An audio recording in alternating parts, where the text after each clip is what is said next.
Hello and welcome to Did You Say That Out Loud? This is Marette and I'll be spending a few minutes with friends and we're going to chat about life and kids and friends and travel and crazy topics and a few memories. So I can guarantee that you will laugh and you may learn a few things about what brings people together and what keeps them connected in their relationships and their faith walk. Hope you enjoy. I'm game. You're game. Do you know what you're game for? No, I don't. You're going to tell me. So this is Marette, and I am introducing my world to Topper. That's not your real name. Well, it's not my real name, but I've had it for over 81 years. I've had it all my entire life. It came and people ask me probably 3 times a week how'd I get it, and it's a very short and not necessarily interesting story. I'm told that an aunt of my mother's, or my dad's, one of the two, said as just a joke before I was born, while my mother was pregnant, this kid's going to be the topper of them all. So they started calling me Topper even before I was born, just like you would name a kid Bubba or whatever.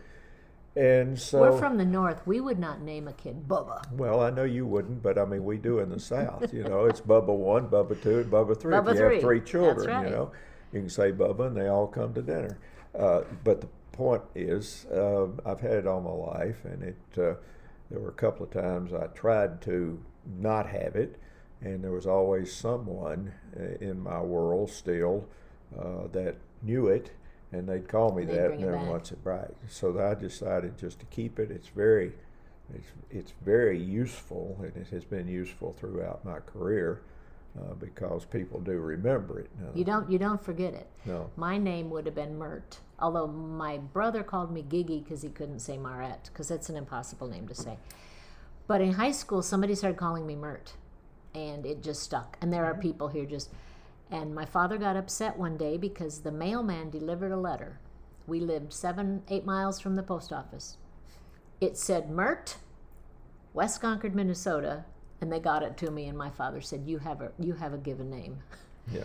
But everybody still calls me Mert. So, some questions. What 2 foods do you never want to see again? 2 foods you never want to see again. And you can't say burned, charred, or rotten. No. Gee, I'd have to think on that because you can tell from looking at me, if you could see me, that I really like food. So I really hadn't given that Okay, a let's lot go of the thought. opposite then. What 2 foods do you never want to be without? Well, I like ice cream a lot. Mm. I don't eat a lot of it because it's really not that good for me. But amazingly, my dad was the manager of an ice cream company. That's what he did, and so I had literally an endless supply. Yeah. In fact, in our basement, we had a commercial ice cream cabinet that he kept all of what they call novelties, the Nutty Buddies and the Pops and all of that. My friends loved to come over, and I might eat one a week. I mean, I just didn't when I was a kid, but now that I'm having to pay $4, $5, $6 a half gallon for it, I can't get enough of it. It's kind of like when we were kids, my dad milked cows, Mm-hmm. and we went to the dairy.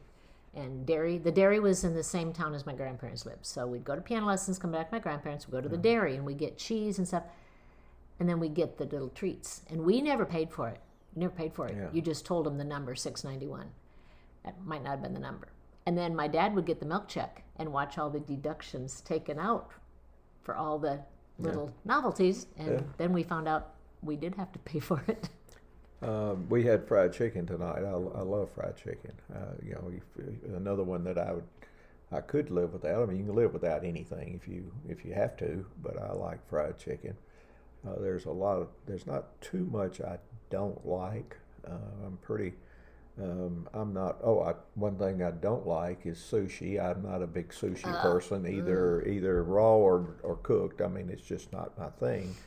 So that would be one that comes to mind that I don't care for. Well, one's okay. We're not going to argue with that. Chocolate. I don't want to be without chocolate. I love chocolate. Dark chocolate. Don't give me this milk chocolate, sweet chocolate, funny looking colored chocolate. Yeah. Dark chocolate. Now, I didn't like chocolate for years. When I was even into my adult life, I didn't like chocolate. And I don't know how I developed a taste for it, but now I really like it a lot. When I was 3 years old, I fell out of a car and broke my thigh, and I was in the hospital. Had a doctor who was way ahead of his time, and he said the only way to keep this kid from being crippled permanently is to put him in traction, put both of his legs in traction for 6 weeks, to while the one of them healed. Otherwise, he's growing so fast that it'll be one of them will be shorter than the other. So I've never been eternally grateful for him. But where I started with that is they fed me spinach. I remember and I hated it in the hospital. And so forever I hated spinach, but now I'm okay with it. I've developed a taste for it. It's not my favorite thing. I like spinach like in a Subway, but cooked spinach I used to eat a lot more, but nah. Well, this was cooked that they gave Yeah. me. Yeah, anyway. Popeye, gonna be Popeye. So you've been around the world several times. You've been to how many countries? Well, and I don't. A We few. kept track when we had to apply for global entry. The first time they wanted us to list all the countries we'd been to in order to apply, and I thought that was crazy because they knew already it was a trick question, so to speak, and we just gave up. And then the next time we applied, which is about a year later, they had a list of all the countries in the world, and you could go, pick Check which them off. ones you. So, anyway, and it had to be in the last 5 years. So we, just because we were forced to stay with 5 years, but it wound up that including repeats, and some of them were 2 or 3 times, but including repeats, we had been to 88 countries in 5 years. Okay, what is one of the most amazing things you saw? Now I'll tell you mine, and I'm not sure because we just got back from Ireland and there was some pretty awesome stuff in Ireland. But when I was in Africa, we went to Victoria Falls. I didn't know I wanted to go there, but it was full of water, running hard, running fast. It was amazing. We went to Victoria Falls also, and it was dry, almost dry. It was a trickle.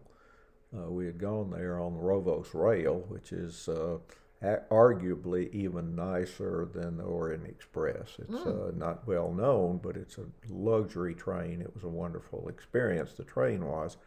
But we actually spent the night at the hotel at Victoria Falls as we were on a tour, and it was disappointing because it wasn't running. In answer to your question about probably one of them, we've seen so many amazing things. There's just no way to. We've been so blessed to be able to go so many places and do things. We've literally been to the Arctic. We've been to the Antarctic. We've been everywhere. And you've been to Wisconsin. And we've been to Wisconsin, and we've been to Russia several times. There's some magnificent things in Russia, which tragically probably nobody will get to ever see again, at least people in our generation. Probably the one thing that just blew Carol and me away was the terracotta warriors in China. It is amazing. These things were done out of terracotta to guard the tombs of various people, and only at that time, and we were in China in 2008. And at that time, they had only unearthed a very small part of them, but the part they were huge. I mean, they had a building the size of an airplane hangar that was protecting some of the ones they had unearthed. And it's just amazing to me, the detail. And they had horses, they had warriors, they had the whole. There's no way really to describe the magnitude of it and the magnificence of it. It's just, so that's the one thing that comes to mind that was just a holy moly, wow. That's really something.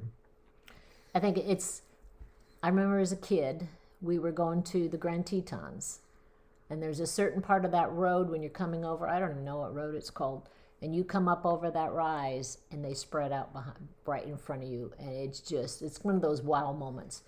Kind of cool. Okay. Well, we in the States, and we we've been blessed to go all over the world. But there's, within the United States, there's almost something more magnificent than what you see anywhere else. We went to Australia, and of course, it's a long, long, long, long way to Australia. We went over there, and candidly, we were a little bit disappointed because the things that are magnificent there are not as magnificent as what we have in the States. And of course, I'm always blown away by the Grand Canyon. I mean, how can you not be? We've been there many times, and every time we go, you just look at it and say, wow. I think we were, don't know if it was Ireland or where we were talking about that for somebody. I don't even know who to give credit or blame. And they said sometimes when you travel, you feel you have to travel to find the beauty. And we have beauty around us that we don't go see because it's too close to us. Well, and we're blessed to live in Tennessee, and we're getting to the age and the health. Although we're both still in relatively good health, we're getting to the age where we know that our travel far and wide is coming to an end. I don't fly anymore, and that's another whole subject, but the point is we're limited already to just traveling by car, but we do take long trips in the car, and we enjoy it. We go slow, and we enjoy it. But we have said just recently we're blessed to live in Tennessee, and Tennessee is gorgeous, and it has many, many things to see, and so does northern Alabama, southern Kentucky, Georgia, North Carolina, the states that literally immediately border Tennessee. And Tennessee have some magnificent things. So when we get to the point where we have to stay, let's say, within 200 miles of home, we won't be bored. Yeah, you'll have a lot of stuff to look at. So I have a question. Do you know what I mean by top button truth? Think about it. Do you know what I mean by top button truth? No. So think of a dress shirt. When you go to put your dress shirt on your shirt that has buttons, if you don't get the top one buttoned, nothing else lines up. Okay, so that's top button truth. So what is a top button truth in your life that lines up so that everything else in life falls into place? So for me, I think it's integrity. If you have integrity as a person, if you have integrity as a believer, the rest of life, the buttons will line up. I would agree with you, and Agree with me? It's on recording? Yes, it might. Yeah. Isn't that amazing? Let me tell you a little story. We were in a meeting. It was a business meeting. I was leading the meeting because of the position I was in. I had a number of my employees there, and that turned serious really quick and unexpected when I was asked, basically the same question. And the way I answered it then and would answer it to you is, if you can come up with, in a very short sentence, phrase, what you want on your tombstone, that's your top button truth. If you can say, all right, now, it's got to be short. It can't be, verbose at all. What describes why you want people to remember you? And we went around the room, and everybody, said, and then of course they want to know what mine was. And I said, well, it's very simple. I want to be remembered as a man of integrity who helped a few people along the way. That's my top button truth. Basic, to the point. Going to have a picture beside it? I hope not. Wouldn't be a good one. Wouldn't be a good one. So, last thing, and we could talk all night, but we probably won't. There's a statement that I heard that I love. It's a question. If I got close to Jesus, would I be content with the hem of his garment? You ever heard that statement? No. That's because I come up with things nobody else has ever heard of. But when we live our life as a believer, and we are close to God, close to Christ, if we actually got close enough to touch the hem of the garment like the woman did, would we be content with that? For me, if I got close enough to touch the hem of Jesus' garment, I might just grab his legs. Because I like visual, but I like to, I'm a visual person, but I want my hands on something. I love pictures of my grandbabies, but there's nothing like picking them up. So would I be content with the hem of his garment? I'm not sure, because I would want more. Your thoughts? I think it would depend on where I was in my walk with him at the time. Because I don't know how other people feel, but I'll admit that there's times that I feel close, times I feel very far away in my walk with Christ. We've had hours of discussion about my feelings on the Holy Spirit, so we won't go here because we don't have time. But the point is, there's times when I'm really low, and the hymn would be great. If I could just get back close enough just to even touch him, I'd be thrilled. There's other times I might not even have to talk, if I'm feeling pretty good about where I am in my walk with him, I could walk alongside him and never have to touch him at all. Or I could let other people closer that needed to. Mm-hmm. I mean, I think it really depends on where you are, and I don't know about everybody else, but, there's days that I feel like, what's the use? I'm just whipped, and then there's other days that I'm in pretty good, I feel pretty good about things. So I think it depends on where you are on that particular day. You see him across the room, that's fine enough. Yep.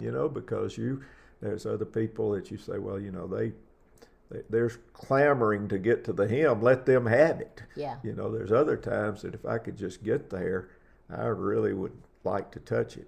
I don't know that I would ever have to do more than that. I mean, I hadn't thought about the question. I may change my mind tonight, but to me, I don't know that I'd have to have more. It's a topic to think about.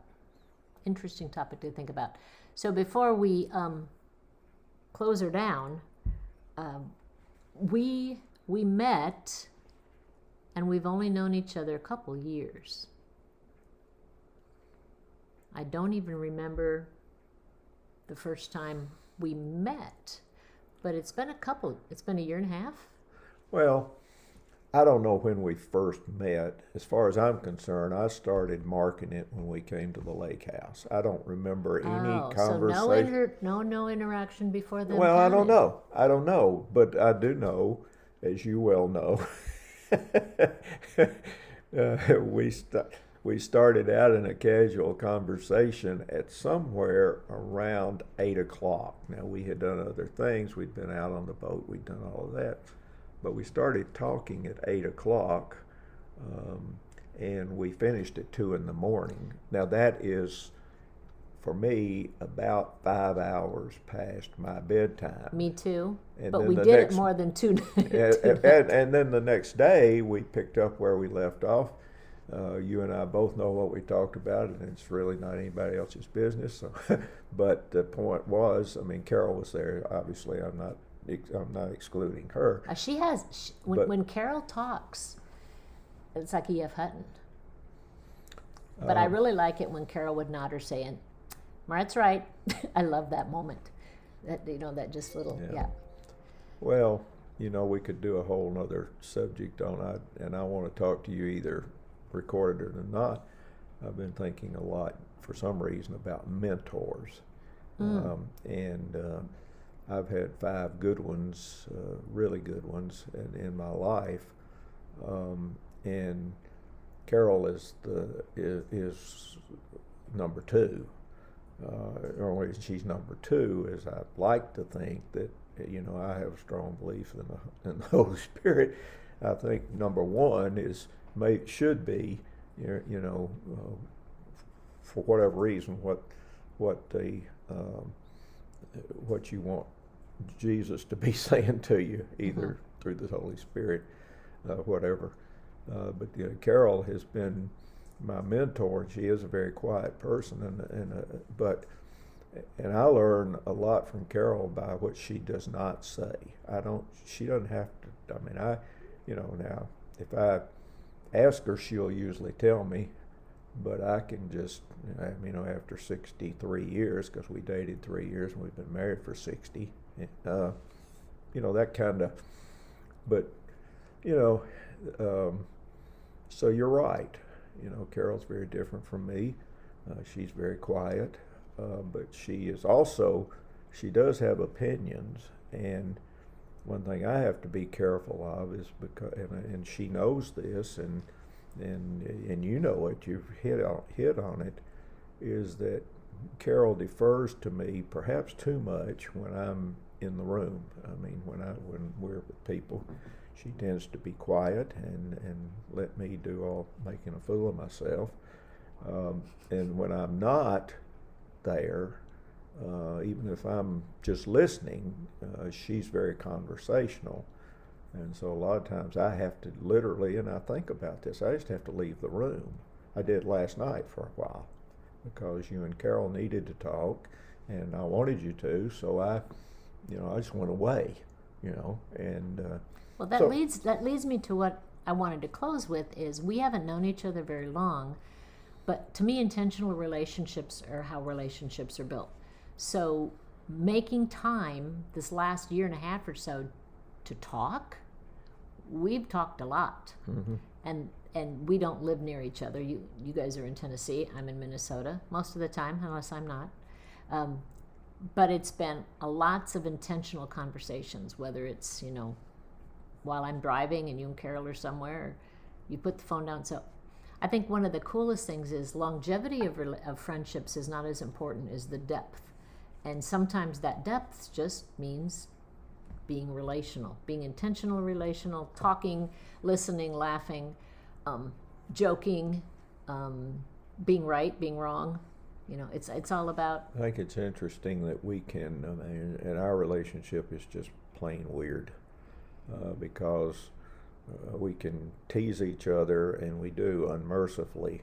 And I said to somebody as recently as today, if you don't know what's going on between us, you would be flabbergasted, because we literally say some really weird things to each other, and some of them, if you listen to them and don't know what's behind it, they are hurtful, mean, whatever, on both ways, and sometimes both of us cross the line, and it does hurt. I mean, we'll say something, and you just have to be quiet and okay, we'll put that one aside. We can let that go. But then all of a sudden, and especially I think more with you toward me than me toward you, not necessarily intentionally, you'll just hit me between the eyes. I mean, we'll be teasing whatever, and you'll say, oh, by the way, I want to know what you really think. You don't have to tell me right now. You had one just recently where you said, and you caught me off guard, you said, I want to know what you think about this subject. And so it wound up me taking 3 weeks, and I finally wrote it down for you because I wasn't sure initially what I thought about. Well, that's not true on that particular subject, and it doesn't matter here what it was, but on that particular subject, I did have very strong feelings. But that's how you really get to know somebody, is by asking questions. Yeah. What do you think? What do you think? And then that challenges us to go beyond just what do I think? What do I believe? Because we can think a lot of things that really are off the wall, but when we decide what we believe, and that's how our thinking pattern goes, then we believe it based on our values, based on our integrity, based on a reason, not just, well, I think it's sun shining out. Well, right now it's dark almost. Yeah. So sometimes, and that the only way you really get to know people is by asking questions. Yeah. So thank you. This has been fun, a little longer than normal, but that's okay.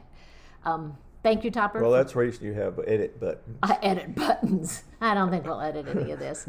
Or delete buttons. Or delete buttons. So thanks for being with me.